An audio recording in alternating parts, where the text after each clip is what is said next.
So I want to quote my friend Kim Klein, who once said, "There never was a 5-year-old child who looked up and said, 'Mommy, when I grow up, I want to be a fundraiser.'"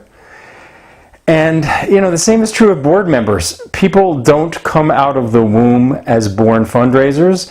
People don't come out of the womb as born board members. These are skills that you learn by applying yourself, by deciding, I want to learn to do this better, and by engaging. And the reason we need to train our boards is because they won't learn it if they're not trained. And if they're not given the tools to do this well, they will stumble around until they figure out how to do it on their own. So being intentional about this, I think, is the most important thing. Saying this is something we collectively want to learn how to do. We want to learn how to do it better. Let's learn to do it better. Let's set some goals for ourselves. Let's get the resources we need to have some skills to do this. And then let's go out and try it and learn as we're doing it. So, I train people for a living. It's what I do. And I've seen changes happen. I've seen that good training actually makes a difference. It allows people to engage in things they're uncomfortable doing, learn how to do them better, develop skills, and get good at it. You have a couple options. Option number one is to bring in outside help.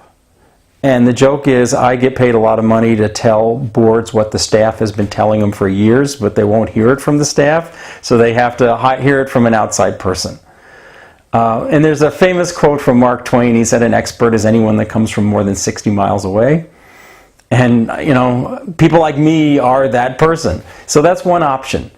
The risk in this is that you end up with what a colleague of mine has called a drive-by training, which is you hire somebody like me or whomever, they come, they spend an hour, a half a day with the board, things shift, but there's no follow-up, and consequently people backslide to where they were before, and that's usually how that looks. Which means if we're going to do this, we have to do it in a sequential way. There needs to be not only that initial event, whatever it is, but there has to be opportunity for people to follow up. Which leads me to the second answer. You can do this yourselves. You can hire outside help, which is great, but you can also train yourself. You can get skills so that you can bring this to the board in a good way and train them. And, I'll quote Andrea, who's one of my friends, who says there's the big T, the middle T, and the little T training. And the big T is the board retreat, and the middle T is, 45 minutes or an hour at a board meeting. And the little T is you having a conversation with somebody over coffee saying, I noticed that you signed up for the fundraising work, but you haven't actually done anything yet. What's up with that? Do you need help? How can I support you? So the answer is all of those things, and if we do all of those things well, change will happen in your organization.